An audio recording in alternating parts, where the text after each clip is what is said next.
This is an SU TV News Update, brought to you by the NDSU Bookstore. It can be hard for some to stay away from technology for several hours. That's why NDSU is encouraging students to conserve energy in its partnership with Campus Conservation Nationals. Last Friday evening, the Residence Hall Association and the U.S. Building Council Student Chapter Organization put on an event called Unplugged. The event allowed students the chance to conserve energy in their rooms by turning everything off and going to play games in the Memorial Union. A Fargo South teenager was declared dead on Saturday. 19-year-old Frederick DeRay Rimana was found face down in the Fargo South High School swimming pool on February 18th. He was taken to a Fargo hospital, according to Fargo police. Until now, the teen's name and condition was unknown. Fargo schools did not release the information. On Sunday, police reported that the matter remains under investigation. NDSU announced two big hires on Friday. Timothy Alvarez was hired to be the school's new Vice President of Student Affairs. He takes over for Prakash Matthew, who is retiring at the end of the semester on June 16th. Alvarez most recently held the Assistant Vice Chancellor position at the University of Lincoln, Nebraska. NDSU also hired a new Dining Services Director.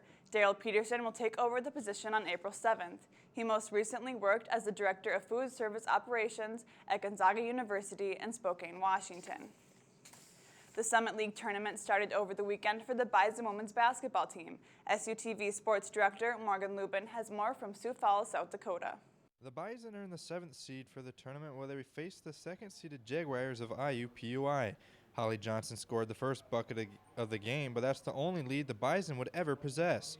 IUPUI shot 54% in the first half and led 44-26 at halftime, but the Bison came roaring back in the second half behind Kayla Beckon, 16 points and 5 steals.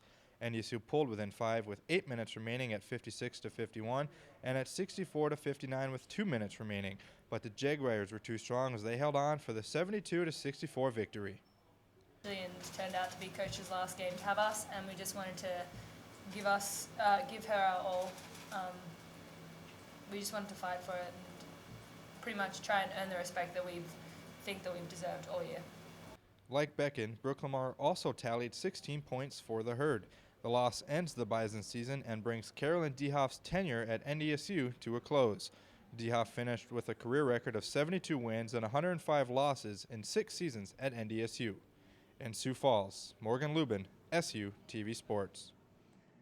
The men's team kicks off their tournament tonight at 6 p.m. against Denver. And now let's take a look at the weather, brought to you by MapBus. Well, it is beautiful out this morning with a week high of 44 degrees, and that sunny, warm weather will continue for most of the week. So get out your rain boots as all the snow melts and campus gets covered in puddles. We'll see some clouds tomorrow and Sunday, and the lowest temperature of the week is just 14 degrees. That'll happen tomorrow night. This has been an SUTV News Update, brought to you by the NDSU Bookstore.